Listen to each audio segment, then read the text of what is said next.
see, I am in work and it is decorated kind of for the fall and October and stuff. So today I am making the goodie bags for a event that I am running, and I was going to give a tutorial on how I did it in case y'all want to do a DIY fall goodie bag.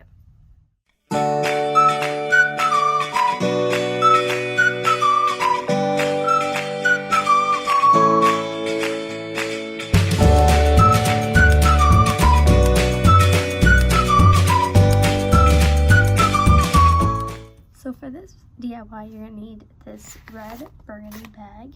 There are smaller ones at the dollar store. I just chose this one. It was a 2-for-1 deal. And then you're going to need this fall leaf maple leaf. It's 50 pack.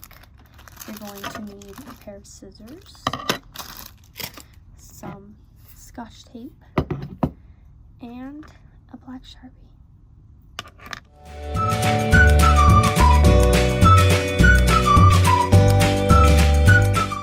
Take some of these leaves and put the whole leaves like around here, and then I'm going to cut some and put them on the edges.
Now we're just going to do the same thing for the back, and then we're done.